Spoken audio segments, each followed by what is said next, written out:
Hello everyone, welcome back to Shajil sir classes. और कैसे हैं आप लोग? मुझे पूरी उम्मीद है आप लोग बहुत बढ़िया होंगे, बहुत अच्छे होंगे, पढ़ाई कर रहे होंगे घर पे। अब टॉपिक स्टार्ट करने से पहले आपको एक काम करना है। क्या काम करना है कि चैनल को सब्सक्राइब कर लें और बेल आइकन को भी दबा दें। तो चलिए अब टॉपिक अपना स्टार्ट करते हैं। हम केमिकल बॉन्डिंग डिस्कस कर रहे थे और केमिकल बॉन्डिंग में लास्ट लेक्चर में हमने डिस्कस किया था वीबीटी, वैलेंस बॉन्ड थ्योरी। आज हम डिस्कस करेंगे हाइब्रिडाइजेशन। तो हाइब्रिडाइजेशन क्या होता है ये जानने से पहले आपको ये पता होना चाहिए कि हमें इस कॉन्सेप्ट की ज़रूरत क्यों पड़ी। तो वो समझो ध्यान से। वीबीटी पढ़ रखा है आपने, नहीं पढ़ा तो वो लेक्चर देखो जाके, उसके बाद ये लेक्चर देखना। ठीक है बेटा, ध्यान से देखो। अब अगर हम VBT के अकॉर्डिंग NH3 बनाते हैं, ध्यान से देखो, हम NH3 की बात कर रहे हैं बेटा।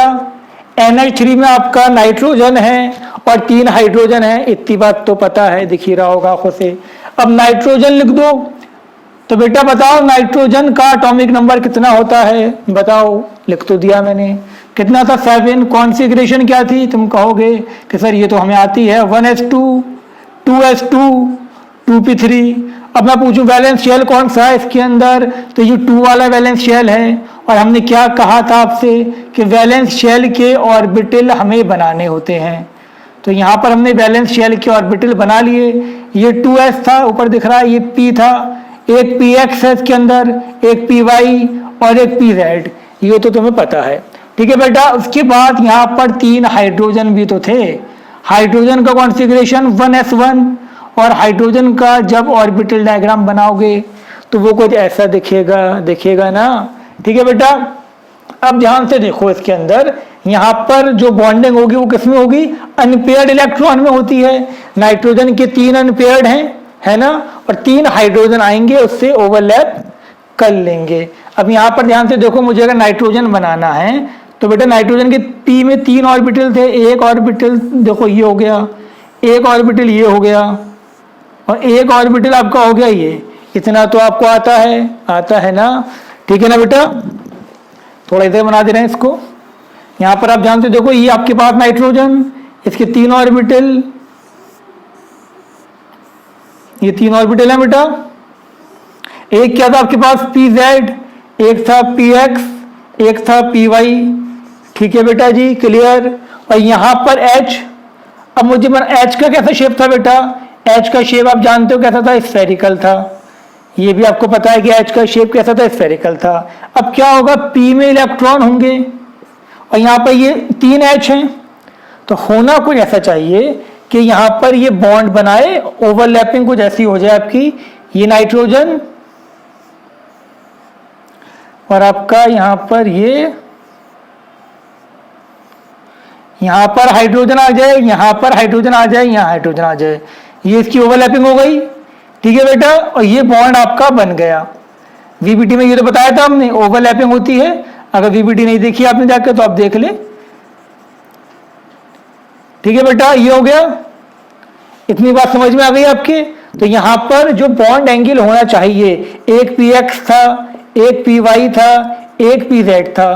तो यहाँ पर जो हमारे पास NH3 बना था यहाँ पर, तो बेटा NH3 में जो बॉन्ड एंगल होना चाहिए था वो तीनों का 90 डिग्री होना चाहिए था, क्योंकि हम जानते हैं px, py, pz में 90 डिग्री का एंगल है। ठीक है ना बेटा। यहाँ पर 2 इसके जो नॉन बॉन्डेड इलेक्ट्रॉन थे वो एज अ लोन पेयर होंगे। ये बात आई समझ में? बहुत बार बता चुके हैं आपको। 2 इलेक्ट्रॉन है यहाँ पर। वैलेंस शेल के जो नॉन बॉन्डेड इलेक्ट्रॉन होते हैं वो क्या होते हैं? Lone pair. क्लियर हो गई यहाँ तक बात? लेकिन जब हमने इसका एक्सपेरिमेंट करके देखा गया कि इसका स्ट्रक्चर क्या है, तो यहाँ पर बॉन्ड एंगल तीनों के बीच में 90 डिग्री नहीं आया। यहाँ पर जो स्ट्रक्चर आपका आया बेटा वो कुछ इस टाइप से आपका स्ट्रक्चर था। देखो स्ट्रक्चर था आपका, अभी आपको दिखाते हैं, टेंशन ना लें आप। तो बेटा देखो ये था इसका NH3 का स्ट्रक्चर। ध्यान से देखो, इसमें जो सेंट्रल एटम है देखो ये नाइट्रोजन है और नाइट्रोजन से हमारे पास क्या लगे हुए हैं? 3 हाइड्रोजन। और इसका जो शेप था वो कैसा था बेटा? पिरामिडल था। 3 हाइड्रोजन पिरामिड की, ये 3 हाइड्रोजन है, इसके ऊपर यहाँ पर एक लोन पेयर होगा। ये हमने आपको VSEPR थ्योरी में बताया था कि इसका जो शेप था वो क्या था आपका? एक H ऐसे, एक H यहाँ पर, एक H यहाँ और यहाँ पर आपका लोन पेयर, कुछ ऐसे, ठीक है बेटा। इस टाइप से आपका शेप था, ऊपर लोन पेयर था और 3 आपके हाइड्रोजन थे, और इसका जो बॉन्ड एंगल था इन तीनों का वो कितना था, 107, ठीक है। अब ऐसा क्यों हुआ? अगर बॉन्डिंग एटॉमिक ऑर्बिटल के ओवरलैपिंग से ही होनी थी तो जो हमारे ऑर्बिटल थे उनके बीच में तो 90 डिग्री का एंगल था, तो बॉन्ड एंगल भी 90 डिग्री आना चाहिए था या नहीं आना चाहिए था? पहले ये बताओ। आना चाहिए था ना, बट नहीं आया। इसका मतलब कुछ ना कुछ तो पंगा है इसके अंदर, कुछ और कॉन्सेप्ट लग रहा है इसके अंदर, तभी ऐसा कुछ हुआ। तो उसी को एक्सप्लेन करने के लिए आपका नया कॉन्सेप्ट आया हाइब्रिडाइजेशन। तो आपको समझ में आ गई यहाँ तक बात कि हाइब्रिडाइजेशन क्यों आया? वो वीबीटी ने कुछ मॉलिक्यूल को सही बता दिया, कुछ मॉलिक्यूल को सही नहीं बताया, तो उसके लिए जो कॉन्सेप्ट आया था वो आ गया आपका हाइब्रिडाइजेशन, ठीक है। अब हम डिस्कस करते हैं कि हाइब्रिडाइजेशन एक्चुअल में होता क्या है। तो आपने अब तक वीडियो तो देखी होंगी, आपको वीबीटी क्लियर हो गई होगी, और आपको ये भी समझ में आ गया होगा कि वीबीटी के ड्रॉबैक क्या थे और क्यों हमें हाइब्रिडाइजेशन की जरूरत पड़ी, ठीक है। तो अब समझो कि हाइब्रिडाइजेशन क्या होता है। अब मेरी बात को बेटा बहुत ध्यान से सुनो। मेरे पास यहाँ पर सपोज सॉल्ट है, प्योर सॉल्ट है मेरे पास ग्लास में वाटर है, ठीक है बेटा, प्योर वाटर है ये। जब आपने सॉल्ट को वाटर में मिला दिया तो यहां पर क्या मिला बेटा, मुझे जल्दी बताओ। यहां मुझे मिलेगा नमकीन पानी, यानी कि सॉल्टी वाटर मिलेगा ना बेटा। क्लियर हुई यहां तक बात? अब ये क्या था? क्या ये प्लेन वाटर था? नहीं था। क्या ये सॉल्ट था? नहीं था। ये क्या था आपका? Salty water. इसके अंदर जो प्रॉपर्टी थी वो सॉल्ट की भी थी और इसके अंदर जो प्रॉपर्टी थी वो वाटर की भी थी। यहां तक बात समझ में आ गई? आ गई या नहीं आ गई? आ गई ना। जब मैंने इन दोनों को इंटरमिक्स कर दिया तो अब जो मुझे नया सब्सटेंस मिला उसके अंदर दोनों की प्रॉपर्टी थी, सॉल्ट की प्रॉपर्टी भी थी और वाटर की प्रॉपर्टी भी थी। क्लियर है यहां तक बात? 2 कंपोनेंट मैंने मिलाए थे, इसके अंदर भी मुझे इसके अंदर जो प्रॉपर्टी है वो उन्हीं दोनों कंपोनेंट की प्रॉपर्टी है। समझ में आ गई? कहो सर ये तो बिल्कुल सिंपल था, ये तो हमें पता है बचपन से। तो यही होता है हाइब्रिडाइजेशन। नहीं, सॉल्टी वाटर को हाइब्रिडाइजेशन नहीं बोलते। इसी कॉन्सेप्ट पे हम स्टार्ट करते हैं अब हाइब्रिडाइजेशन। हाइब्रिडाइजेशन का मतलब भी इंटरमिक्सिंग होता है। अब वहां पर पानी और नमक को नहीं मिलाया जाता, शुगर और पानी को नहीं मिलाया जाता। हाइब्रिडाइजेशन में इंटरमिक्सिंग होती है एटॉमिक ऑर्बिटल्स की। किसकी होती है बेटा? एटॉमिक ऑर्बिटल्स की।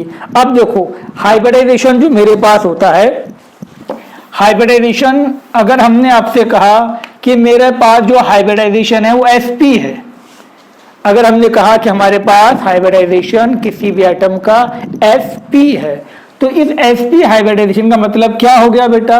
इसका मतलब हो गया कि एक s ऑर्बिटल और एक p ऑर्बिटल, एक s और एक p। s का शेप कैसा था? डंबल। s का था स्फेरिकल शेप, p का शेप कैसा था? Dumbbell shape.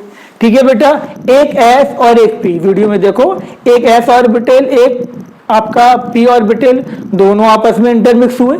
क्लियर? अब जब ये इंटरमिक्स हुए तो अब ये दोनों आपस में फ्यूज्ड हो गए और फ्यूज्ड होकर 2 नए ऑर्बिटल बने।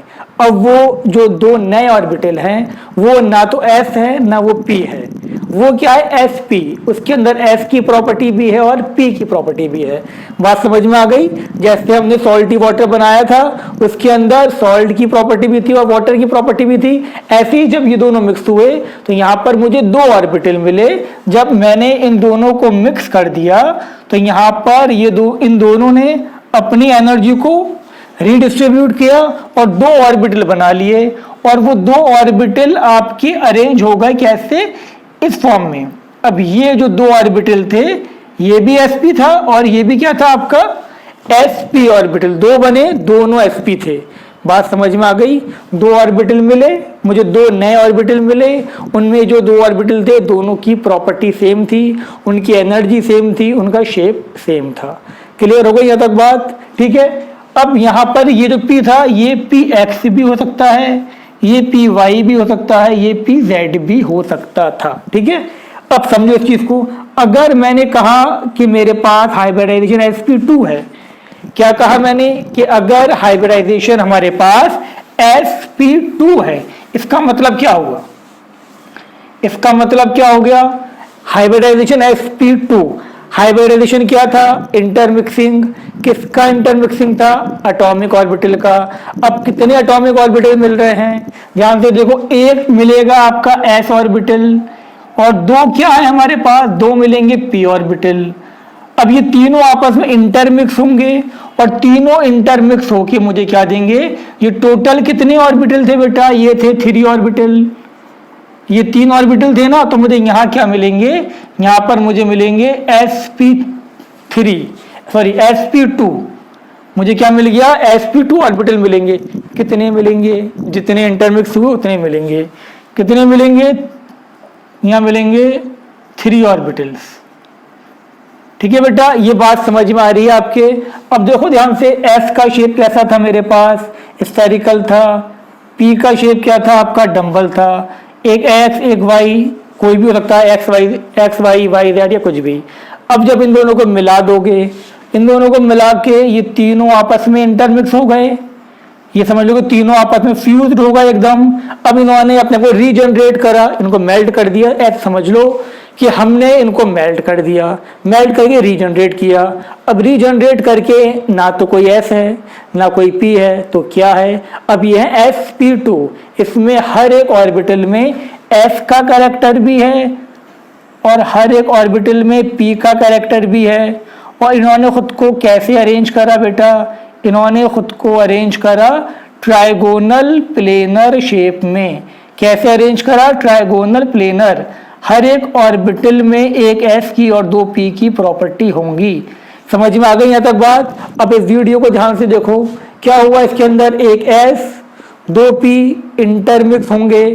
ठीक है बेटा, ध्यान से देखो, समझ में आ जाएगा आपके। एक s और एक p, x या py, कोई भी दो p इंटरमिक्स होंगे।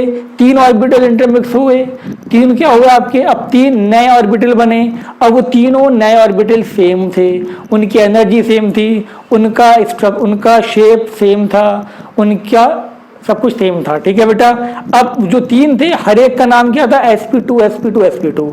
हर एक के अंदर एक s और दो p की प्रॉपर्टी थी, एक s दो p की प्रॉपर्टी थी। क्लियर। और उन्होंने अपने आप को ऐसे अरेंज कर लिया कि जहां पर वो शेप बना लें कैसा, ट्राइगोनल प्लेनर। बात समझ में आ गई आपके, क्लियर हो गया होगा, बहुत सिंपल सी बात है। ठीक है बेटा, ये रब कर दें, इतनी बात आपके समझ में आ गई। ये s था, ये आपका px, इसमें आपका दो मिलेंगे, px और py या px pz, कोई से भी दो आपके मिलेंगे। ठीक है बेटा, अब हम बात करें आपसे, ये तो समझ में आ गया होगा आप लोगों के, बिल्कुल क्लियर है।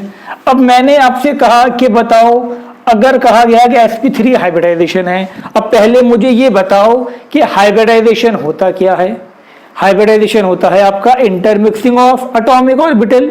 क्लियर, बहुत मस्त। चलो इतना तो समझ गए, शाबाश, होशियार बच्चे हो तुम।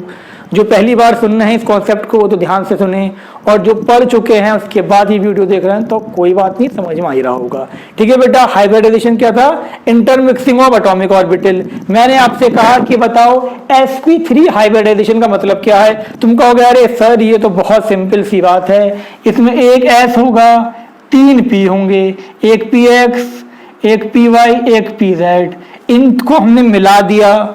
कितने ऑर्बिटल थे ये 4 ऑर्बिटल थे। इन 4 ऑर्बिटल्स को हमने मिलाया, हमें 4 नए ऑर्बिटल मिल गए। अब उसमें जो हर एक ऑर्बिटल है उसका नाम क्या है, sp3। कितने ऑर्बिटल थे, 4 हाइब्रिड ऑर्बिटल्स। ठीक है बेटा, जो इंटरमिक्स हुए थे वो क्या थे, एटॉमिक ऑर्बिटल्स थे। 4 एटॉमिक ऑर्बिटल्स इंटरमिक्स हुए, ठीक है ना, एटॉमिक ऑर्बिटल्स। और जब ये 4 एटॉमिक ऑर्बिटल इंटरमिक्स हुए, आपस में घुल मिल गए, बिल्कुल। अब ये समझ लो दोनों, इन चारों को फ्यूज कर दिया गया, फ्यूज करके ये दोबारा बनाए गए। तो अब इसमें क्या बना, हर एक ऑर्बिटल में s और 3 p की प्रॉपर्टी होगी। चारों का जो शेप होगा वो सेम होगा, एनर्जी भी इक्विवेलेंट होगी। समझ में आ गई बेटा एकदम। अब ध्यान से देखो, अब कहो सर आप जरा इसका डायग्राम बना दिए। s का शेप कैसा था, स्फेरिकल था। p का शेप कैसा था, p का शेप एक का डंबल था, एक px हो गया, एक आपका हो गया क्या, एक हो गया py, एक हो गया पी जेड, किसी को भी कुछ भी मान लो, ठीक है। अब क्या करना था, सबको मिला के जब इन चारों को मैंने मिला दिया तो मुझे 4 ऑर्बिटल मिले जो कि टेट्राहेड्रली अरेंज थे। कैसे अरेंज थे बेटा, टेट्राहेड्रली अरेंज थे। बात समझ में आ गई है। ये एक बोर्ड के पीछे है और इनके बीच का जो एंगल था वो कितना था, वो था 109.5। अगर टेट्राहेड्रली अरेंज है तो 109.5, ट्राइगोनल प्लेनर हैं तो कितना था, वीएससीपीआर में भी आपको बताया था 120, लीनियर था तो 100 कितना था 180। ये क्या था आपका टेट्राहेड्रल। ठीक है मेरे बेटा, इतनी बात समझ में आ गई। नहीं दिख रहा तो मैं बोल दे रहा हूँ टेट्राहेड्रल। क्लियर है इतनी कहानी। तो ये हो गया आपका हाइब्रिडाइजेशन का कॉन्सेप्ट। अब मैं आपसे कहूं, अच्छा 1 मिनट रुक जाओ, इसको लिखो तुम लोग फटाफट। बेटा समझ में आ गया ये कॉन्सेप्ट आपके। अब तुम कहोगे सर ये शेप समझ में नहीं आ रहा। नहीं आ रहा होगा, 3D शेप है, 2 में कैसे समझ में आ जाएगा। तो उसके लिए हाजिर है आपका हाइब्रिडाइजेशन का पूरा मॉडल। तो बेटा ध्यान से देखो, ये है आपका सेंट्रल एटम, ध्यान से देख लो। ये इसकी 4 बॉन्ड हैं। अब यहाँ पर ये 4 ऑर्बिटल थे, चारों ने मिलकर क्या बनाया, sp3 हाइब्रिड ऑर्बिटल। ये एक sp3 हाइब्रिड ऑर्बिटल है, ये भी एक sp3 हाइब्रिड ऑर्बिटल है, ये भी sp3 हाइब्रिड ऑर्बिटल है और ये भी एक sp3 हाइब्रिड ऑर्बिटल है। तुम देख सकते हो 4 ऑर्बिटल है इसके अंदर ये, ठीक है। और ये अरेंज कैसे हैं, ये अरेंज है इस टाइप से। इसको हम क्या बोलते हैं, टेट्राहेड्रल। एक पीछे और दो ये रहे आपके सामने, एक पीछे और एक ऊपर। ठीक है बेटा, समझ में आ रही है तक बात। तो ये आपका इस टाइप से था हाइब्रिडाइजेशन। और हर एक का जो बॉन्ड एंगल है वो कितना था, बॉन्ड एंगल था आपका हर एक का 109.5। ठीक है। अब तुम लीनियर का भी देख लो बेटा। अगर sp हाइब्रिडाइजेशन है तो जो बॉन्ड आपस में अरेंज होंगे वो लीनियर होंगे। ये एक sp2 हाइब्रिड ऑर्बिटल, ये एक sp2 हाइब्रिड ऑर्बिटल। समझ में आ गई बेटा तक बात, लीनियर। ऐसी इसका भी देख लो तुम, ट्राइगोनल प्लेनर का। अब देखो ये आपका ट्राइगोनल प्लेनर है, ये आपका एटम है बीच में, इसके ऑर्बिटल हाइब्रिडाइज हुए और एक ये आपका sp2, ये sp2, ये sp2, 3 आपके sp2 हैं और ये आपका ट्राइगोनल प्लेनर शेप है। ठीक है बेटा, एक प्लेन में है ये इस टाइप से। समझ में आ गई यहाँ तक बात आपके, एकदम क्लियर है। क्लियर हो गई यहाँ तक बात। अब तो बात समझ में आ गई होगी। तो कोई तुमसे गलती से ये पूछ ले कि बेटा हाइब्रिडाइजेशन क्या होता है, तो फटाफट बताओ, क्या बताओगे तुम कहोगे कि हाइब्रिडाइजेशन ऑर्बिटल की इंटरमिक्सिंग को बोलते हैं। ठीक है। और जब ऑर्बिटल इंटरमिक्स होते हैं तो जितने ऑर्बिटल इंटरमिक्स होंगे उतने ही आपके नए ऑर्बिटल बनेंगे। ठीक है बेटा, जैसे मैंने आपको हर की वीडियो में बताया था, 2 मिक्स हो रहे हैं तो 2 बन रहे हैं, हमने डायग्राम भी देखा है यहाँ पर। 3 मिक्स हो रहे हैं तो 3 नए ऑर्बिटल बन रहे हैं, 4 मिक्स हो रहे हैं तो 4 नए ऑर्बिटल बन रहे हैं। ठीक है बेटा, हर एक ऑर्बिटल का शेप और एनर्जी इक्विवेलेंट होगी। इतनी बात समझ में आ गई। अब एक बात और सुन लो, ये जो हाइब्रिडाइजेशन होता है ये eight the time of bonding होता है। कोई आइसोलेटेड एटम है अगर, उसमें हाइब्रिडाइजेशन नहीं होगा, वहां पर S अलग P अलग P अलग। लेकिन जब वो बॉन्ड बनाने के लिए आएगा तो वो क्या करेगा, अपने ऑर्बिटल को इंटरमिक्स कर लेगा, जिससे कि सारे ऑर्बिटल का शेप सेम हो जाए और बॉन्ड सब में इक्वल बने और अच्छा बॉन्ड बने, अच्छी ओवरलैपिंग हो। क्लियर बेटा, इतनी बात समझ में आ गई। ये रब कर दें। अब ऐसे ही देखो, और तो हमने क्या देखा, हमने ये देखा sp3 हाइब्रिडाइजेशन में एक S था और 3 P थे, px py pz। अब बेटा ऐसे ही हम बात करें अगर और थोड़ा सा आगे बढ़ाएं इसको, तो ध्यान से देखो, आपसे कहा गया कि बेटा अगर मेरे पास यहाँ पर sp3d हाइब्रिडाइजेशन है तो इसमें कितने ऑर्बिटल मिले होंगे बेटा, जल्दी बताओ। तो यहाँ ध्यान से देखो, यहाँ पर आपकी 2 पॉसिबिलिटी थी। पहली पॉसिबिलिटी क्या थी आपकी, एक S मिले, px py pz और dz स्क्वायर। अगर ये इतना तो समझ में आ गया होगा बेटा कि sp3 एक S इंटरमिक्स होगा, 3 P होंगे, एक D होगा, और मुझे क्या मिल गया यहाँ पर sp3 dz स्क्वायर। ठीक है। इसका जो शेप होगा बेटा वो होगा आपका कैसा होगा, वो होगा, सपोज यहाँ कोई एटम है X, ये हाइब्रिडाइज हुआ, इसका जो शेप बनेगा आपका वो बनेगा ट्राइगोनल प्लेनर। ये जो 5 ऑर्बिटल है sorry not trigonal planar, trigonal bi pyramidal. ठीक है बेटा, इसका जो होगा क्या बनेगा, ट्राइगोनल बाई पिरामिडल। ठीक है, इसको हम आपको VSEPR में बता चुके हैं। इसका जो बॉन्ड एंगल होगा वो कितना होगा 120, इसका जो होगा वो कितना होगा 90, इनका कितना होगा बेटा, इसका बॉन्ड एंगल होगा 180। ठीक है ना, एक ट्राइंगल है, देखो ऐसे करके ट्राइंगल है, ये एक ट्राइंगल के ऊपर तुम्हारी तरफ लगा हुआ है, एक बोर्ड के पीछे लगा हुआ है। ठीक है बेटा, अब लेकिन इसमें एक पॉसिबिलिटी और थी, वो क्या थी, एक एस और PX PY PZ और DX² माइनस Y²। एक पॉसिबिलिटी ये थी कि जो D इंटरमिक्स हो रहा है वो DZ² ना हो, कि क्या हो, DX² माइनस Y²। तो इंपॉर्टेंट क्वेश्चन है कंपटीशन का, सुन लो, गार्ड बांध लो इसको भी, कि जब DZ² इंटरमिक्स होगा sp3d में तो शेप क्या बनेगा, trigonal bi pyramidal.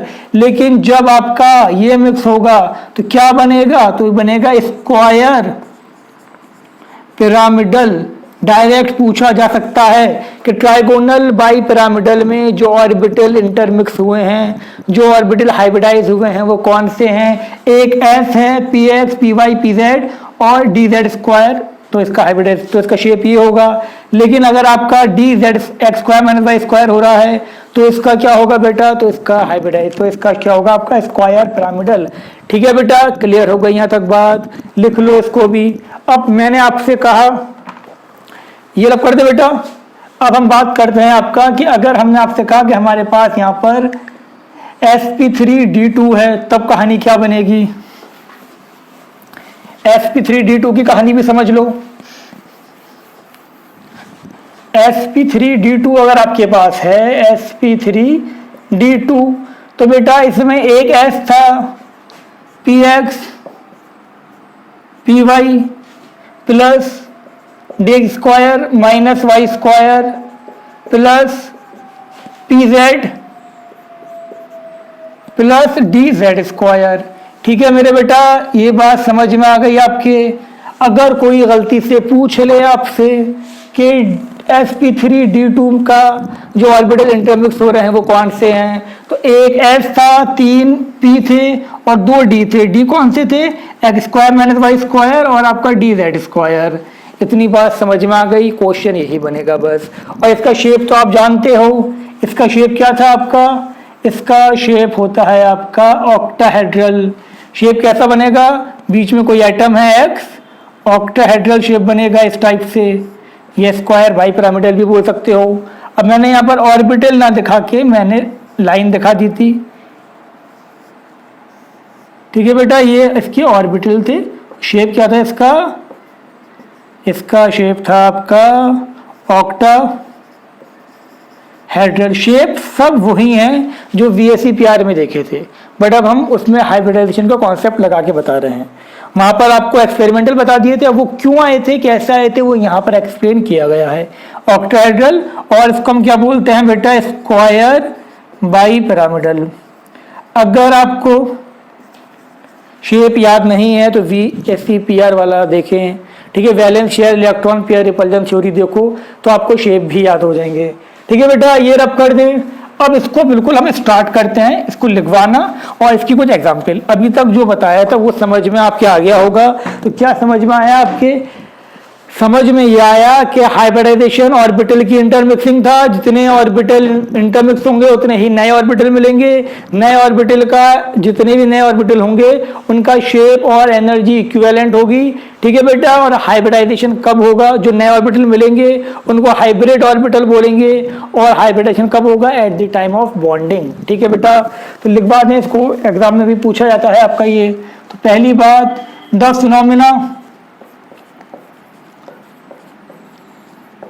phenomena of intermixing, the phenomena of intermixing of atomic orbitals of valence shell इस बात को भी पकड़ लो बेटा, सिर्फ वैलेंस शेल के ऑर्बिटल इंटरमिक्स होंगे, चाहे उसमें दोनों इलेक्ट्रॉन हो ऑर्बिटल में, चाहे एक हो। तो याद रखना, जिसमें ऑर्बिटल में 2 इलेक्ट्रॉन आ सकते हैं, अगर दोनों हैं तब भी इंटरमिक्स होगा, एक है तब भी इंटरमिक्स होगा। क्या लिखा हमने? The phenomena of intermixing of atomic orbital of valence shell to give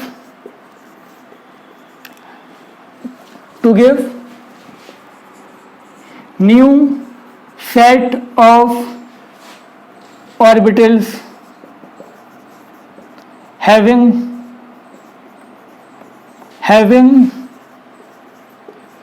equivalent shape and energy. Equivalent shape and energy is called, क्या कॉल्ड बेटा? is called hybridization. ठीक है बेटा जी, इज कॉल्ड हाइब्रिडाइजेशन। ठीक है, क्लियर हो गई यहां तक बात? उसके बाद क्या लिखेंगे हम? न्यू ऑर्बिटल्स, या ऐसे लिख लो, orbitals that are formed, orbitals that are formed by intermixing are called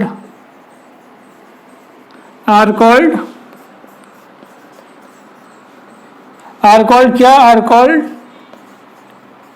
hybridized, hybrid orbital।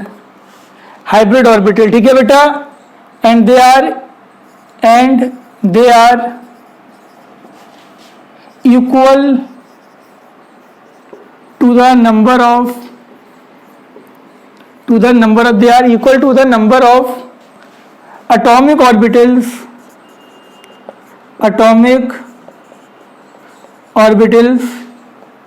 that undergo intermixing, that undergoes intermixing। ठीक है बेटा, बात समझ में आ गई? जो बताया था वो लिखवाया है।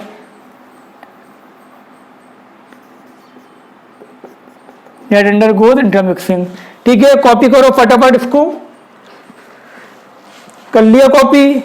रब कर दे बेटा। कर लिया? अब ये मत कहना कि नहीं करा, पॉज करके फिर कर लो। ठीक है, हम तो रब कर दे रहे हैं इसको। तो ये पॉइंट आपके समझ में आ गए होंगे। पहला पॉइंट बता दिया क्या होता है, सेकंड पॉइंट बता दिया कि जो नए ऑर्बिटल मिलते हैं वो हाइब्रिड ऑर्बिटल होते हैं, और हाइब्रिड ऑर्बिटल का नंबर बराबर होंगे जितने ऑर्बिटल इंटरमिक्स होंगे। ठीक है बेटा, अगली कहानी लिखते हैं इसकी। नेक्स्ट कहानी क्या थी इसकी? नेक्स्ट कहानी कुछ इस प्रकार से थी कि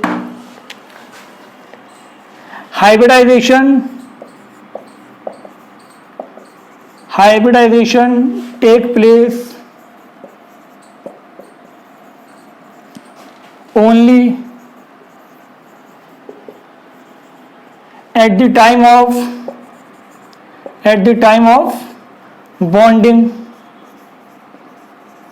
टाइम ऑफ बॉन्डिंग, तो बॉन्डिंग के टाइम पे हाइब्रिडाइजेशन होता है। ठीक है बेटा, आइसोलेटेड एटम में हाइब्रिडाइजेशन नहीं होगा। समझ में आई बात? बहुत अच्छी बात है। ठीक है, और भी कुछ पॉइंट हैं इसके, वो मैं बाद में लिखवा दूंगा। ठीक है, इतना आपको आना चाहिए, इतना सफिशिएंट है। अब कुछ एग्जाम्पल देखते हैं। ठीक है, अब एग्जाम्पल पे फोकस कर लेना तो फायदे में रहोगे, और अगर नहीं करोगे तो इसमें तुम्हारा ही घाटा है, मेरा तो कुछ नहीं जाता। समझ गए? तो बेटा देखो, सबसे पहले हम लोग बात करेंगे, किसकी बात करेंगे? हम बात करेंगे sp हाइब्रिडाइजेशन की। sp हाइब्रिडाइजेशन में क्या देखा था बेटा हमने देखा था कि इसके अंदर आपका एक s था और एक p था। अब px भी हो सकता है, py भी हो सकता है, pz भी हो सकता है। मैंने x लिख दिया, कोई परेशानी तो चलो z लिख दे रहे हैं। अब खुश? ठीक है, और वैसे भी हम पहला हमेशा z ही मान के चलते हैं कि inter nuclear axis according to NCERT या बहुत सारी बुक में इंटर न्यूक्लियर एक्सिस z को ही माना गया है। ठीक है बेटा, और इसका जो शेप था वो भी क्या था? लीनियर था। अभी देखा था हमने, दोबारा देख लेना वीडियो में। ठीक है बेटा, क्लियर हो गई यहाँ तक बात? अब हम एग्जाम्पल लेते हैं इसकी। एग्जाम्पल को बहुत ध्यान से समझने की ज़रूरत है। जैसे मैं हमेशा कहता हूँ, सावधानी हटी दुर्घटना घटी। ध्यान से सुनना, अगर पहली बार सुनना है तो बहुत ध्यान से सुनो, दूसरी बार सुनना है तो थोड़ा कम ध्यान से भी सुन सकते हो। तो देखो, हमने पहली एग्जाम्पल ली यहाँ पर BeCl2। अब हाइब्रिडाइजेशन को क्या ली पहली एग्जाम्पल, हम इसमें एग्जाम्पल की बात करें BeCl2। तो इसमें कुछ स्टेट होती हैं। अगर एग्जाम में क्वेश्चन आता है कि discuss the hybridization in BeCl2, discuss the hybridization in BeCl2, ये क्वेश्चन बन गया आपका।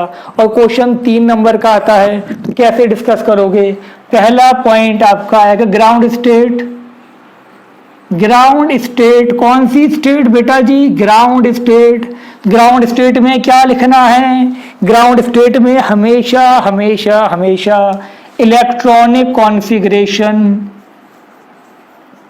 Electronic configuration of central atom लिखेंगे। सेंट्रल एटम जगह कम है, लिखना ज़्यादा है, समझ जाना सेंट्रल के आगे एटम लिखा हुआ है।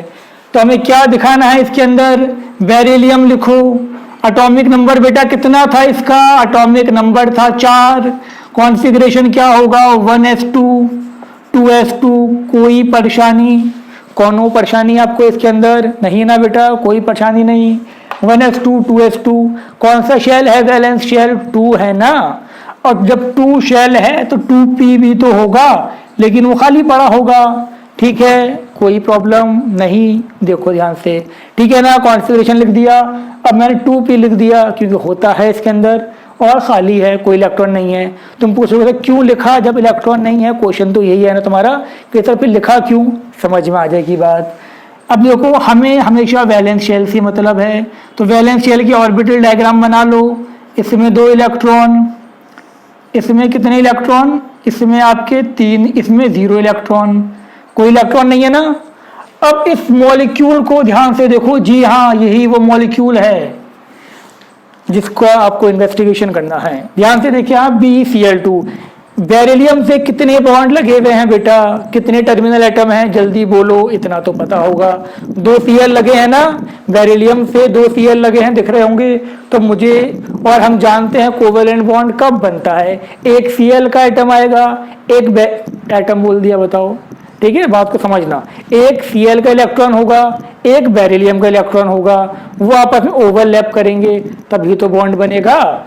लेकिन क्या बताओ, क्या बेरिलियम में कोई अनपेयर्ड इलेक्ट्रॉन है या नहीं, जल्दी बताओ, क्या जवाब है आपका, नहीं है ना कोई अनपेयर्ड इलेक्ट्रॉन। तो देखो ध्यान से, हमें करना यह है, जितने टर्मिनल एटम होंगे, जितने टर्मिनल एटम होंगे उतने अनपेयर्ड इलेक्ट्रॉन चाहिए मुझे, लिख लो इस बात को, जितने टर्मिनल एटम होंगे उतने अनपेयर्ड इलेक्ट्रॉन चाहिए। तो उसके लिए अनपेयर्ड करने के लिए सेकंड स्टेट आती है एक्साइटेड स्टेट। कौन सी स्टेट, एक्साइटेड स्टेट। इसमें क्या होगा, इसमें होगा ये 1 2s electron promoted to 1 2s electron promoted into 2p orbital, 2p orbital. ठीक है बेटा, एक 2s का इलेक्ट्रॉन 2p में चला जाएगा। क्यों चला जाएगा सर, ऐसा क्यों हो रहा है, ऐसा इसलिए हो रहा है क्योंकि हमें 2 बॉन्ड बनाने हैं। ठीक है, तो यहां पर अब क्या दिखाओगे, बेरिलियम की एक्साइटेड स्टेट क्या हो गई, एक आपका s में है, एक p में आ गया। ठीक है बेटा, ये हो गया s, ये हो गया pz। ठीक है बेटा, आ गया, ये क्लियर हो गई। क्यों हुआ, क्योंकि मुझे 2 बॉन्ड बनाने थे। क्लियर हो गई यहां तक बात। अब क्या होगा, अब क्या होगा, अब क्या होगा, अब होगा ये S है, ये P है। अब क्या होंगे, sp इंटरमिक्स होंगे, उसके अंदर हाइब्रिडाइजेशन होगा। हाइब्रिडाइजेशन क्यों होगा सर, यहाँ पर डायरेक्ट Cl क्यों नहीं आ रहा, यहाँ पर डायरेक्ट Cl क्यों नहीं आ रहा, क्योंकि अगर यहाँ पर Cl आता तो यहाँ पर जो सिग्मा बॉन्ड बनता वो कौन सा होता, sp सिग्मा बॉन्ड, क्योंकि Cl के लास्ट इलेक्ट्रॉन किस में है, P में है ना। बताया था 17 एटॉमिक नंबर है। कॉन्फ़िगरेशन करोगे तो Cl का जो लास्ट इलेक्ट्रॉन है वो किस में है, P में। यहाँ sp ओवरलैपिंग होती, यहाँ pp ओवरलैपिंग होती। ठीक है, दोनों के बॉन्ड का नेचर अलग होता, लेकिन जब देखा गया तो दोनों के बॉन्ड सेम थे, एनर्जी भी सेम थी, बॉन्ड लेंथ भी सेम थी। बात समझ में आ गई होगी, ये नहीं आई तो पीछे करके दोबारा देखो, समझ में आ जाएगी बात। ठीक है बेटा, अब होगा क्या, तीसरी स्टेट आएगी इसके अंदर। थर्ड स्टेट क्या थी, थर्ड स्टेट थी आपकी इसके अंदर हाइब्रिडाइजिंग स्टेट। हाइब्रिडाइजिंग स्टेट की कहानी क्या थी, इसमें क्या होगा, नाउ सुनते रहना ध्यान से, नाउ 1 2s एंड, जो बोल रहा हूं वो सुनना, लाइट पड़े तो इग्नोर कर देना। Now 1 2s and 1 2p atomic orbital, 1 2s and 1 2p atomic orbitals get intermixed to give two sp hybrid orbital। ठीक है बेटा, हाइब्रिड ऑर्बिटल। क्लियर हो गई यहाँ तक बात। अब इसको कैसे दिखाना है हमें, ध्यान से देखो। यहाँ पर मैं ऊपर का रब कर रहा हूँ, कॉपी करो फटाफट, इसको ऊपर वाला कॉपी कर लो पहले। हम ऊपर का रब कर दे रहे हैं यहाँ पर। तो देखो यहाँ पर हुआ क्या, हुआ कुछ ऐसा। अब ये जो इसके यहाँ पर आप देखें, बेरिलियम के जो इलेक्ट्रॉन थे वो किस में था, एक 1s 2s में था, हमेशा वैलेंस वाले दिखाते हैं। एक इसमें था, ये 2s था, ये 2p था। ठीक है बेटा, ये 2p था। अब ये दोनों इंटरमिक्स होंगे, आपस में घुलेंगे मिलेंगे, आप देख सकते हो उसको। इंटरमिक्स हुए और यहाँ पर मुझे क्या मिल गया, यहाँ पर मुझे मिल गए 2 sp हाइब्रिड ऑर्बिटल। तो ये हो गया आपका sp हाइब्रिड ऑर्बिटल्स। ठीक है बेटा, sp हाइब्रिड ऑर्बिटल्स। ठीक है बेटा, एक इलेक्ट्रॉन यहां पर है, एक इलेक्ट्रॉन यहां पर है। क्लियर हो गई यहां तक बात, लिख लो इसको फटाफट।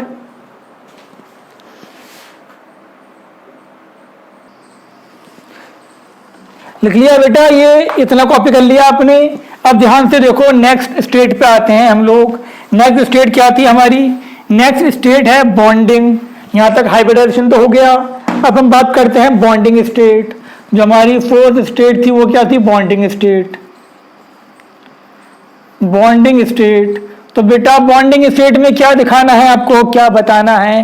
अब यहां पर देखो बॉन्डिंग स्टेट में क्या लिखोगे, तो यहां पर आप बताओगे इसके अंदर कि जो Cl था, अब 2 Cl आएंगे और वो इसके हाइब्रिड ऑर्बिटल से ओवरलैप करेंगे। तो यहां पर क्या होगा, 2 Cl atomic orbitals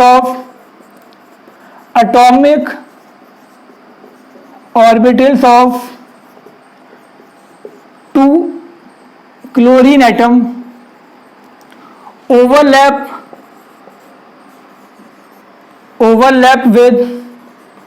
overlap with hybrid orbital of overlap with 2 sp hybrid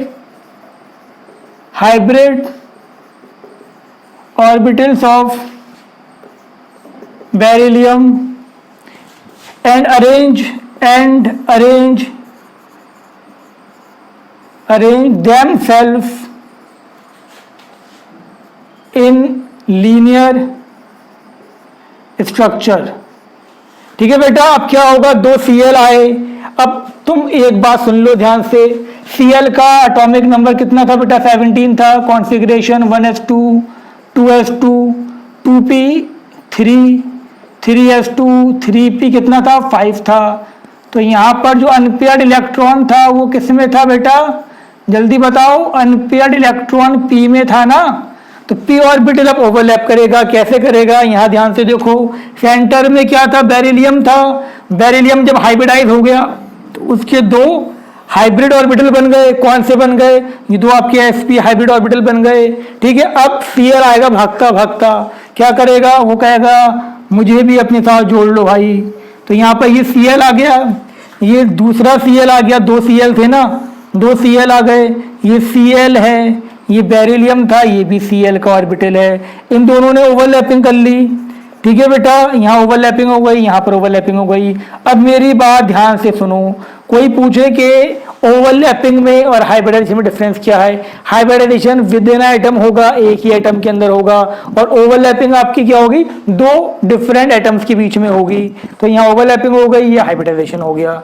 ठीक है बेटा, और आपका हाइब्रिडाइजेशन से बॉन्ड नहीं बनता, ओवरलैपिंग से बॉन्ड बनता है। हाइब्रिडाइजेशन बॉन्डिंग से पहले का कॉन्सेप्ट है, ओवरलैपिंग बॉन्डिंग का कॉन्सेप्ट है। क्लियर है बेटा, एकदम बात समझ में आ गई। अब ध्यान से सुन लो मेरी बात, जब ये भी sp था, ये भी sp था, जो नेचर इसका था वही नेचर इसका था, जो नेचर इसका है वही नेचर इसका है, तो बॉन्ड दोनों इक्विवेलेंट बनेंगे, कोई ज्यादा स्ट्रॉन्ग ज्यादा वीक नहीं होगा, दोनों की स्ट्रेंथ बराबर होगी, दोनों की बॉन्ड लेंथ बराबर होगी। लेकिन अगर मैं यहां पर लगा देता Cl, यहां पर मैं अगर Cl लगा देता तो एक बॉन्ड क्या होता, एक Cl S के साथ बॉन्ड करता, एक Cl P के साथ बॉन्ड करता। हम जानते हैं Cl का क्या था, p ऑर्बिटल था, p की स्ट्रेंथ बॉन्ड स्ट्रेंथ ज्यादा होती है कंपेयर टू SS, हमने पीछे देख रखा है VBT में, इसीलिए हमने ये कॉन्सेप्ट इंट्रोड्यूस किया। वैसे ये पूरा हाइपोथेटिकल कॉन्सेप्ट है, कोई इसके पीछे का कोई रीजन नहीं है वैलिड, लेकिन इसको फेल अभी तक नहीं करा गया, इसीलिए ये चल रहा है। क्योंकि जब देखा गया तो दोनों की बॉन्ड लेंथ बॉन्ड एनर्जी बराबर थी। ठीक है बेटा, समझ में आ गई होगी यार बात। मैं तुम लोगों को बिल्कुल सिंपल वे में और बिल्कुल बेसिक से पढ़ा रहा हूँ। ठीक है, ये कोई ट्रिक का नहीं है कि ट्रिक बता दिया आपको या कुछ कर दिया, पूरा कॉन्सेप्ट आपको समझाया जा रहा है, तो ध्यान से देखते रहो पूरी वीडियो को। ठीक है बेटा, समझ में आ गई। अब इसको ऐसे ना लिख के हम लोग इसको ऐसे लिख देते हैं, बीच में बेरिलियम बना लिया, यहाँ पर Cl, यहाँ पर Cl, और बॉन्ड एंगल कितना था इसका 108, और क्या था लीनियर। ठीक है बेटा, इतनी बात समझ में आ गई। तो ये पहला हमारा क्वेश्चन या एग्जाम्पल आप कह सकते हो कंप्लीट हो गया। लिख लो इसको, फिर हम सेकंड स्टार्ट करते हैं। जल्दी लिख लो इसको फटाफट। और तुम अगर इसकी स्ट्रक्चर की बात करोगे बेटा तो ध्यान से देख लो, ये सेंट्रल में देखो ये बेरिलियम एटम है, जब इसका हाइब्रिडाइजेशन हो गया 2 Cl आए, ये Cl एटम है, ऑर्बिटल नहीं है, Cl एटम। एक Cl ने यहाँ बॉन्ड बनाया, एक Cl ने यहाँ बॉन्ड बनाया, और इस टाइप से मुझे क्या मिल गया, मुझे लीनियर स्ट्रक्चर मिल गया। ठीक है बेटा, ये BCl2 का स्ट्रक्चर है। समझ में आ गई बात? ठीक है, अच्छा लग रहा है दिखने में, देख लो इसे। ठीक है, अब हम बात करते हैं नेक्स्ट कहानी जो हमारे पास आती है वो आती है sp2 हाइब्रिडाइजेशन। sp2 हाइब्रिडाइजेशन का मतलब क्या था बेटा, कितने ऑर्बिटल इंटरमिक्स होंगे इसके अंदर, जल्दी बताओ। एक S और 2 P। तो सेकंड कहानी लिख दो, sp2 hybridisation. sp2 hybridisation, sp2 hybridisation में हमने क्या देखा था, हमारा मिक्स हो रहा था, एक हो रहा था आपका spx और pz या कोई भी दो। ठीक है, और ये क्या मिल गया मुझे sp2। अच्छा एक बात और सुन लो, sp2 में s की परसेंटेज कितनी है, जल्दी बताओ। इतना तुम्हें आता होगा, आता है नहीं आता कोई बात नहीं। टोटल ऑर्बिटल कितने हैं, 3, और 3 में से एक s है। समझ में आ रही है बात, आ रही है या नहीं आ रही? टोटल ऑर्बिटल है 3, उसमें तो एक s है, तो s की परसेंटेज कितनी होगी बेटा, 1/3 इंटू 100। इसका मतलब s की जो परसेंटेज है वो कितनी है, 33.33%। याद रखना। और उसमें कितनी थी, sp में 50% थी, इसका भी बहुत बड़ा रोल है।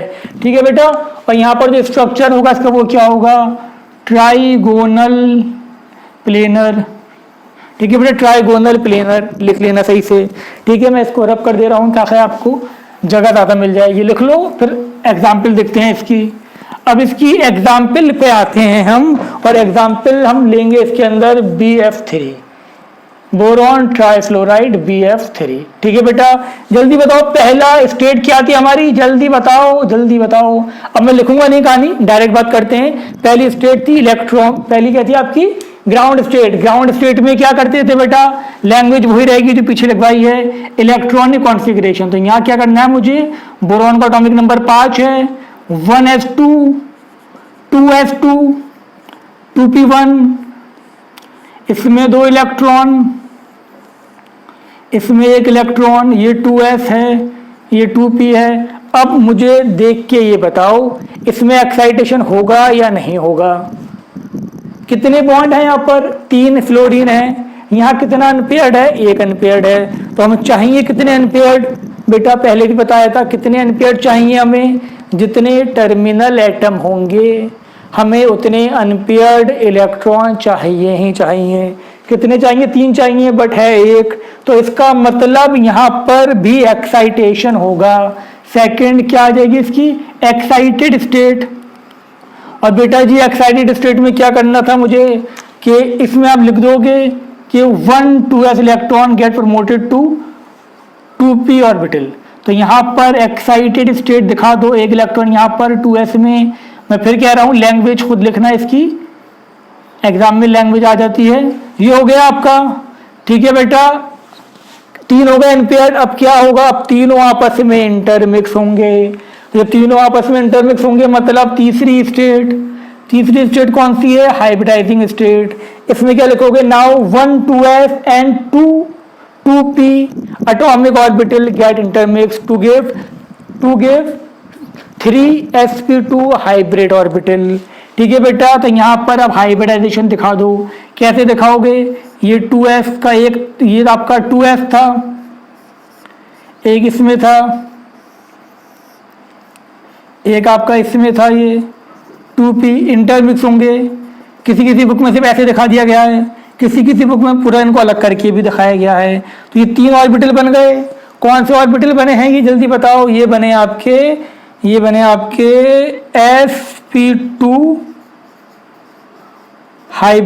Hybrid orbital. ठीक है बेटा, एक एक इलेक्ट्रॉन है इसके अंदर, एक एक इलेक्ट्रॉन है ना इसके अंदर। ठीक है, रब कर देंगे, इतना लिख लिया आपने, लिख लो फटाफट, फिर रब करना है। ये लिख लिया बेटा तुमने, हाँ तुमने लिख लिया ना, चलो बहुत अच्छी बात। अब नेक्स्ट स्टेट क्या आती है इसकी, नेक्स्ट स्टेट इसकी आती है आपकी, वो क्या थी, वो थी इसकी बॉन्डिंग स्टेट। तो बेटा बॉन्डिंग स्टेट में क्या दिखाना था मुझे, बॉन्डिंग स्टेट में मुझे पूरा मॉलिक्यूल दिखाना है। BF3 पीछे अगर गलती से सिर्फ मैंने B दिखा दिया हो BCl2 में, तो उसको भी सही कर लेना। अब क्या करोगे, यहाँ पर देखो ध्यान से, 3 तो आपके फ्लोरीन हैं। अब 3 फ्लोरीन के अंदर, सॉरी 3 आपके sp2 के, इसके बोरॉन के sp2 ऑर्बिटल हैं। अब इसमें क्या होंगे, आपके 3 आ जाएंगे फ्लोरीन, 1 फ्लोरीन, 2 फ्लोरीन, 3 फ्लोरीन। ये फ्लोरीन के एटम आ गए, ओवरलैपिंग होगा इसके अंदर। पीछे अगर रह गया हो तो दिखा लेना, पीछे भी ऐसे। अब क्या करना है बेटा इसके अंदर, अब कहानी कुछ ऐसी होगी। हम जानते हैं कि इसका जो स्ट्रक्चर है वो कैसा था आपका, ये B है, ये ऐसे ट्राइगोनल था ना, बताया था बेटा। अब 3 F आएंगे, F का तुम जानते हो इलेक्ट्रॉनिक एटॉमिक नंबर कितना है, 9 है। Configuration 1s2 2s2 2p5। इसका भी जो लास्ट इलेक्ट्रॉन है वो किस में है बेटा, p ऑर्बिटल में। तो एक p इसका यहाँ से आएगा, एक p ये आ गया। ठीक है बेटा, यहाँ पर क्या होंगे, p ऑर्बिटल आ जाएंगे, और p ऑर्बिटल आके क्या कर लेंगे, इसे ओवरलैप कर लेंगे। तो ये जो हमने ब्लू से दिखाए हैं ऑर्बिटल, ये p ऑर्बिटल हैं। जो ब्लैक से दिखाए ये क्या है, ये sp2 ऑर्बिटल हैं। और ये sp2 ऑर्बिटल किसका है, बोरॉन का है। और ये p ऑर्बिटल किसका है, आपका फ्लोरीन का।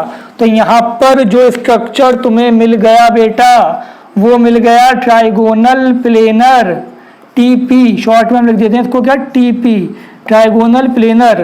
बॉन्ड एंगल कितना था, बॉन्ड एंगल था 120 डिग्री।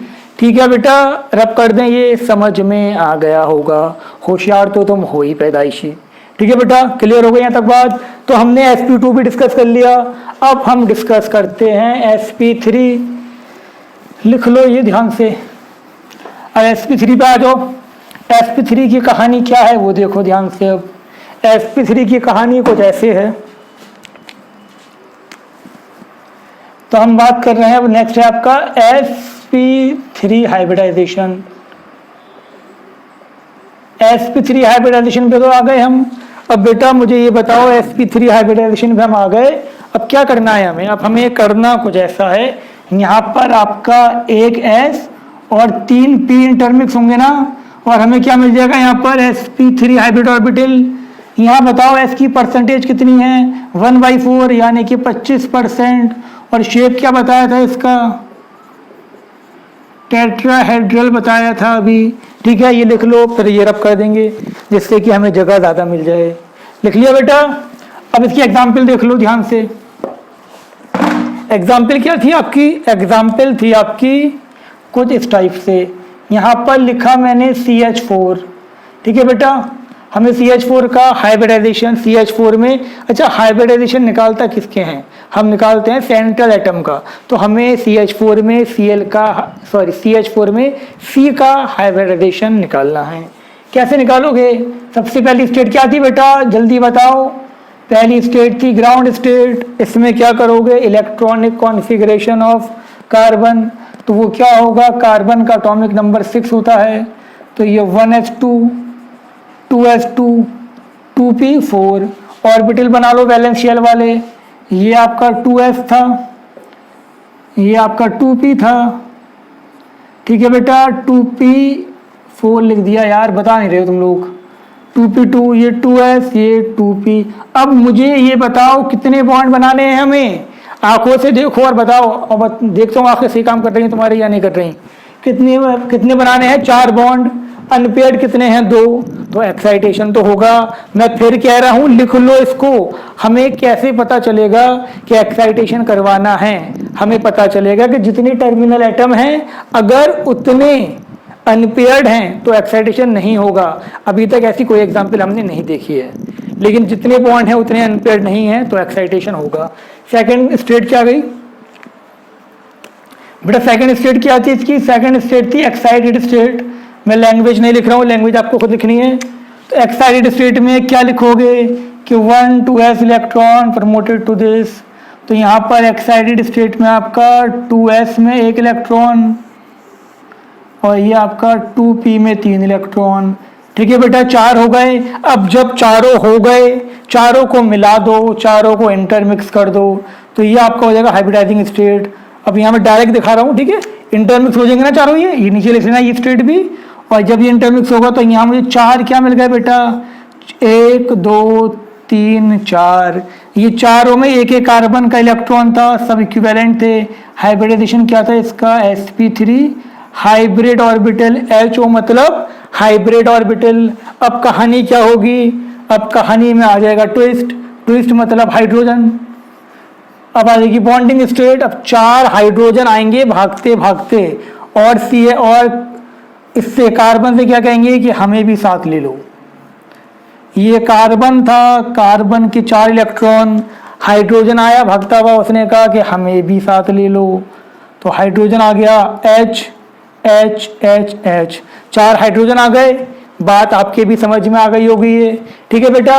अब इसका मैं अगर शेप बनाता हूं तो वो कैसे बनेगा? ये रब कर दे ऊपर का। लिख लिया आपने? लिखो फटाफट 1 2 3 बस। ठीक, नहीं लिखा था तो पॉज करना चाहिए था ना।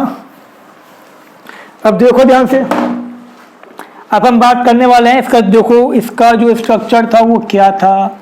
वो था टेट्राहेड्रल, ठीक है बेटा। एक ऐसे, एक ऐसे, एक पीछे की साइड, एक ये तुम्हें दिखा दिया था अभी, ठीक है ना शेप इसका। अब 4 हाइड्रोजन आ गए कि भाई हमें भी तो साथ ले लो। और हाइड्रोजन का लास्ट इलेक्ट्रॉन किस में होता है? S में होता है। तो ये ओवरलैपिंग हो गई, ये बॉन्ड बन गया, ये बन गया तुम्हारा CH4। अब इसको ऐसे ना दिखा के हम इसको ऐसे दिखा देते हैं H H H H। तो ये क्या हो गया? ये हो गया टेट्राहेड्रल। बात आ गई समझ में। और बॉन्ड एंगल कितना हो गया इसका? 109.5। फटाफट कॉपी कर लो इसको बेटा। अब हम बात करेंगे, किसकी बात करेंगे? sp3 हाइब्रिडाइजेशन में। नेक्स्ट एग्जाम्पल हम लोग लेंगे NH3 की, ठीक है बेटा। सबसे पहले स्टेट क्या थी इसकी? Ground state. जल्दी जल्दी देख लो ग्राउंड स्टेट। तो क्या करना था? नाइट्रोजन का इलेक्ट्रॉनिक कॉन्फ़िगरेशन करना था, कर दो। Atomic number 7 1s2 2s2 2p3। तो ये आपका बन गया 2s में 2 आ गए, p में 3 आ गए, ठीक है मेरे बेटा। ये 2s हो गया, ये 2p हो गया। अब बताओ कितने बॉन्ड चाहिए मुझे? 3 बॉन्ड है ना हाइड्रोजन के, सॉरी नाइट्रोजन से 3 हाइड्रोजन लगे हैं, 3 टर्मिनल एटम हैं। तो अब ये बताओ कितने अनपेयर्ड चाहिए?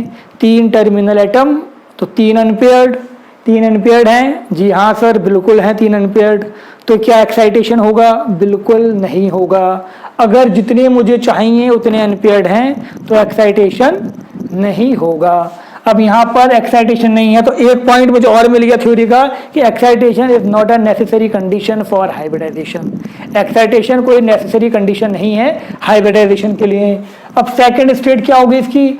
सेकंड स्टेट बेटा समझ में आ गई ना बात? ये सेकंड स्टेट डायरेक्ट हो जाएगी हाइब्रिडाइजिंग स्टेट। हाइब्रिडाइजिंग में क्या करोगे? अब सुन लो मेरी बात ध्यान से। हाइब्रिडाइजिंग में बेटा सिर्फ ये नहीं लेना, पूरा वैलेंस शेल लेना है। मैंने स्टार्टिंग में बताया था कि वैलेंस शेल की ऑर्बिटल की इंटरमिक्सिंग होती है।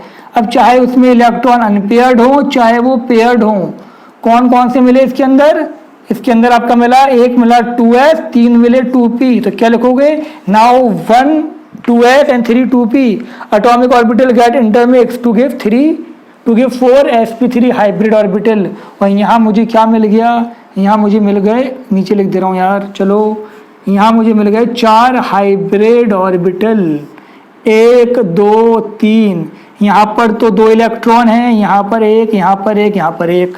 ठीक है बेटा, यहाँ पर एक एक था। अब कहानी क्या बनी? कहानी आपको जैसी बनी, ठीक है। ये अब ये तो इसको तो बॉन्ड बनाने की जरूरत है नहीं, तो ये तो हो गया लोन पेयर।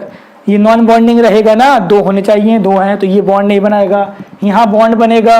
तीसरी स्टेट क्या आएगी? बॉन्डिंग स्टेट आएगी। बॉन्डिंग स्टेट में तुम्हें क्या करना है? नाइट्रोजन जो था तुम्हारे पास, नाइट्रोजन के हाइब्रिड ऑर्बिटल और 3 हाइड्रोजन के ऑर्बिटल आपस में ओवरलैप कर लेंगे। और ओवरलैप करके ये एक हाइड्रोजन आ गया, ये हाइड्रोजन आ गया, ये हाइड्रोजन आ गया, हाइड्रोजन हाइड्रोजन हाइड्रोजन। ठीक है बेटा, हाइड्रोजन आ गया ये। अब ध्यान से देखो, हाइब्रिडाइजेशन अब भी वही था, sp3। CH4 में भी क्या आता है? sp3। यहाँ पर भी क्या है? sp3। लेकिन अब सुन लो ध्यान से, टोटल पेयर कितने हैं? 4। टोटल पेयर 4 हैं। कितने हैं? टोटल पेयर हैं 4। 4 में से 3 बॉन्ड हैं और एक लोन पेयर है। VSEPR याद कर लो, वहां बात बताई थी ये। ठीक है, तो अगर sp3 हाइब्रिडाइजेशन मतलब 4 पेयर, यहाँ देख लो, एक है तो 3 भी 4 पेयर हैं। अब 4 में से 3 बॉन्ड पेयर और एक लोन पेयर, तो यहाँ पर जो शेप बनेगा वो क्या बनेगा बेटा? वो शेप आपका यहाँ पर होगा पिरामिडल शेप। एक लोन पेयर हो जाएगा और 3 क्या हो जाएंगे? आपके बॉन्ड। ठीक है, 3 आपके हाइड्रोजन लग गए। इसका शेप क्या था? पिरामिडल। ठीक है बेटा, बॉन्ड एंगल कितना था इसका? 107। समझ में आ गई बेटा यहाँ तक बात? तो लोन पेयर लगने से बॉन्ड एंगल थोड़ा सा कम हो गया और यहाँ पर आपका एक्साइटेशन भी नहीं था। लेकिन हाइब्रिडाइजेशन क्या था दोनों का? दोनों का हाइब्रिडाइजेशन सेम था, sp3। लिख लो इसको, फिर नेक्स्ट क्वेश्चन देखते हैं हम। ठीक है बेटा, इतनी बात क्लियर हो गई आपके? मुझे पूरी उम्मीद है समझ में तो आई गई होगी आपके। और वो शेप इसका कुछ ऐसा था, ये था आपका NH3। एक नाइट्रोजन है सेंट्रल एटम और 3 इसके हैं ये, और ऊपर एक लगा हुआ समझ लो लोन पेयर, ऊपर लोन पेयर और 3 ऐसे पिरामिड की फॉर्म में इसके हाइड्रोजन लगे हुए हैं। ठीक है बेटा, और पास से देख लो। ठीक, अब हम बात करते हैं किसकी? नेक्स्ट एग्जाम्पल लेते हैं हम। नेक्स्ट एग्जाम्पल क्या है हमारे पास? वो है हमारे पास H2O। आपसे कहा जा रहा है कि H2O का भी हाइब्रिडाइजेशन डिस्कस करना है, तो वो कैसे होगा डिस्कस? ध्यान से देखो, यहाँ लिख लो H2O। ठीक है, सबसे पहली स्टेट क्या थी बेटा? Ground state. अब तो खुद कर लो इसको, बिना देखे करो इसको। तो क्या करोगे? पहले इसमें configuration atomic number 8, 1s2 2s2 2p4। Valence shell दिखा दो यहाँ पर, मैं यहाँ दिखा दे रहा हूँ। ये 2s में 2 हो गए, ये इसमें हो गए 2p। अब बेटा मुझे ये बताओ कितने अनपेयर्ड हैं हमारे पास? 2 अनपेयर्ड हैं। और कितने बॉन्ड बने हुए हैं? कितने टर्मिनल एटम हैं? 2 टर्मिनल एटम हैं। तो यहाँ पर भी एक्साइटेशन नहीं होगा।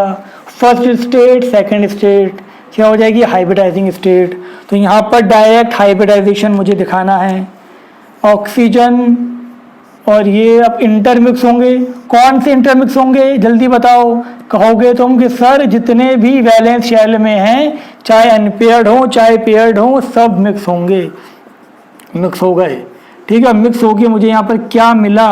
यहाँ मुझे मिला 1 2 3 4, 2 इलेक्ट्रॉन यहाँ, 2 यहाँ, 1 यहाँ, 1 यहाँ। तो कितने लोन पेयर होंगे इसके अंदर? लोन पेयर 2 हो गए, क्योंकि इन्हें बॉन्ड तो बनाना नहीं है। तो यहाँ पर कहानी को जैसी बनेगी। अब तीसरी स्टेट क्या होगी इसकी? Bonding state.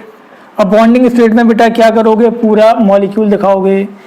तो यहाँ पर क्या होगा आपका? ये जो ऑक्सीजन के हाइब्रिड ऑर्बिटल थे 1 2 3 ऑक्सीजन के, ठीक है, क्या होंगे यहाँ पर? आपके हाइड्रोजन आ जाएंगे, ये हाइड्रोजन, ये हाइड्रोजन, 1 H 2 H। ठीक है बेटा, स्ट्रक्चर कैसा होगा? पहली बात, हाइब्रिडाइजेशन क्या था इसका? भी sp3 था, हाइब्रिडाइजेशन sp3, बट यहाँ 2 लोन पेयर थे। sp3 का मतलब क्या होगा? टोटल कितने पेयर हैं? 4, 1 S और 3 P, टोटल 4 पेयर हैं, और 4 में से 2 लोन पेयर, 2 बॉन्ड पेयर। तो शेप क्या बनेगा बेटा? शेप आपका बन जाएगा यहाँ पर बेंट शेप, एंगुलर, या फिर आपका क्या बोलते हैं उसको हम? वी शेप, बेंट और एंगुलर, और क्या बोलेंगे? बेंट, एंगुलर और वी शेप। ठीक है बेटा, और यहाँ जो बॉन्ड एंगल होगा वो कितना होगा? 104। पहले कितना था जिसमें जब कोई लोन पेयर नहीं था? 109.5। एक लोन पेयर आया, 2.5 डिग्री बॉन्ड एंगल कम हो गया, 2 आ गए तो 2.5 डिग्री और कम हो गया। ठीक है, तो एक लोन पेयर से 2.5 डिग्री बॉन्ड एंगल कम हो जाता है, अप्रोक्सीमेट। ठीक है बेटा, लिख लिया? यहाँ तक बात समझ में आ गई होगी। तो हाइब्रिडाइजेशन सेम था आपका, बट कहानी थोड़ी सी अलग थी इसके अंदर, क्योंकि लोन पेयर की वजह से। कॉपी कर लो इसको। फिर लास्ट हम डिस्कस करते हैं sp3d हाइब्रिडाइजेशन। ये रब कर दे बेटा, तुमसे क्या पूछें, कर ही दे रहे हैं। लेक्चर वैसे ही लंबा हो चुका है ये, लेकिन मुझे पूरी उम्मीद है समझ में आ गया होगा आपको, क्योंकि यहाँ पर कोई ट्रिक नहीं बताई जा रही है आपको, पूरा कॉन्सेप्ट समझाया जा रहा है, और ट्रिक तो फिर बता ही जाएंगी बाद में। ठीक बेटा, अब हम बात करते हैं sp3d हाइब्रिडाइजेशन। ठीक है, इसमें भी हम कौन सा बात करेंगे? जो कोर्स में है हमारे, S + px + py + pz + dz²। ठीक है बेटा, शेप क्या था इसका? शेप था इसका ये था trigonal bipyramidal, TBP, trigonal bipyramidal. लिख लो इसको, रब कर दे रहे हैं हम, रब कर देंगे। सही है। अब इसकी एग्जाम्पल देखो। एग्जाम्पल क्या है इसकी? एग्जाम्पल है इसकी आपकी PCl5। हम एग्जाम्पल पे आ जाते हैं इसकी। यहाँ पर लिखा मैंने PCl5। ठीक है बेटा, PCl5 को देखो। सेंट्रल एटम, पहली बात क्या होगी इसकी? पहली होगी ग्राउंड स्टेट। तो पहले हम ग्राउंड स्टेट लिख दें, ग्राउंड स्टेट फर्स्ट। इसमें क्या होगा? फॉस्फोरस का electronic configuration, atom 1s2, 2s2, 2p6, 3s2, 3p3। Atomic number कितना होता है बेटा इसका? 15 होता है। कॉन्फ़िगरेशन तो आपको आती है। और वैलेंस शेल मुझे बनाना है, ये देखो 2s, 2p, p में कितने हैं? 3, 2d, 1 2 3 4 5, 2d, sorry 3s, 3p, 3d। क्या d में कोई इलेक्ट्रॉन है या नहीं? नहीं है ना, तो मैंने कुछ नहीं दिखाया, d में 0 दिखाए। अब कहो सर d दिखाया क्यों? क्योंकि तीसरे में तो d होता है, पहले में सिर्फ s, दूसरे में sp, तीसरे में spd। अब इसको दिखाने का रीजन ये था कि यहाँ अनपेयर्ड इलेक्ट्रॉन कितने हैं बेटा? अनपेयर्ड इलेक्ट्रॉन है यहाँ पर कितने? सिर्फ 3। अनपेयर्ड इलेक्ट्रॉन 3 है। बॉन्ड कितने बनना है? 5। तो यहाँ पर एक्साइटेशन होगा, और ये एक 2s का इलेक्ट्रॉन प्रमोट होकर इसमें आ जाएगा। तो सेकंड स्टेट क्या होगी इसके अंदर? सेकंड स्टेट इसके अंदर होगी बेटा एक्साइटेड स्टेट।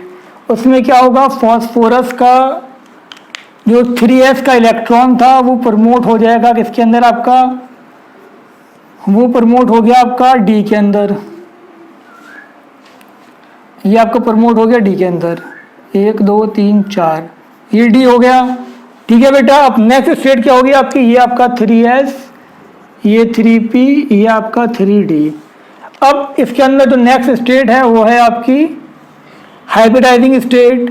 हाइब्रिडाइजिंग स्टेट में क्या होगा बेटा? ये जो p है आपके, ये सारे ऑर्बिटल इंटरमिक्स होंगे।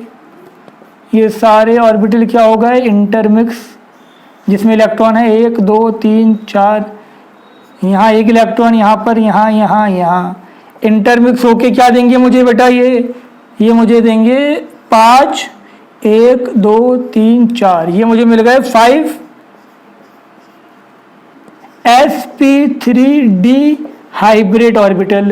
ठीक है बेटा, sp3d हाइब्रिड ऑर्बिटल मिल गए, ये लिख लो। अब हम इसके बाद इसमें बात करते हैं किसकी, यहाँ पर हम बात करेंगे अब इसकी नेक्स्ट स्टेट, बॉन्डिंग स्टेट। अब देखो बॉन्डिंग स्टेट में हम क्या दिखाएंगे, बॉन्डिंग स्टेट में हम पूरा कंपाउंड दिखाएंगे, पूरा मॉलिक्यूल दिखाएंगे। तो ये फॉस्फोरस था, फॉस्फोरस के हाइब्रिड ऑर्बिटल 1 2 3 4, यहाँ पर फॉस्फोरस के इलेक्ट्रॉन थे 5। अब क्या होगा, यहाँ पर Cl आएगा, एक Cl ये आ गया, एक Cl 2 3 4 5, 5 Cl आ गए। कोई भी इसके अंदर आपका लोन पेयर नहीं है, तो यहाँ पर जो बॉन्ड हाइब्रिडेशन क्या था sp3d। अब यहाँ पर स्ट्रक्चर क्या बनेगा, बीच में फॉस्फोरस, और ये खुद को अरेंज कर लेगा किसमें, ट्राइगोनल बाई पिरामिडल स्ट्रक्चर में। ठीक है बेटा, इतनी बात समझ में आ गई आपके। ये 2 एक्सियल बॉन्ड थे, मैंने पहले भी बताया था, 3, ये 3 आपके एक्सियल बॉन्ड हैं, और ये आपके 2 इक्वेटोरियल बॉन्ड हैं। एक्सियल बॉन्ड में जो बॉन्ड एंगल होगा, एक्सियल बॉन्ड मतलब जो आपके ट्रायंगल में लगे हुए हैं, और ट्रायंगल का जो बॉन्ड एंगल होता है वो कितना होगा आपका 120। ठीक है बेटा, 120 हो गया ये। और यहाँ पर जो इसके एक्सियल में है ये 90 और ये 180। ठीक है बेटा, इतनी बात समझ में आ गई। आज के इस लेक्चर में इतना ही, इसको अच्छे से पढ़ लो, आगे हम कंटिन्यू करेंगे इसको। यहाँ तक तो कॉन्सेप्ट पूरा क्लियर हो गया, इसके बाद इसकी कुछ ट्रिक्स देखेंगे हम, और कुछ ऐसे कॉन्सेप्ट देखेंगे जो कि एनसीईआरटी में तुम्हें नहीं मिलेंगे, लेकिन हाई लेवल कंपटीशन के लिए, नीट जैसे कि आपका मेंस एडवांस के लिए इम्पॉर्टेंट है। ठीक है बेटा, इसको अच्छे से पढ़ लो, बार बार देख लो। तब तक के लिए टाटा बाय बाय।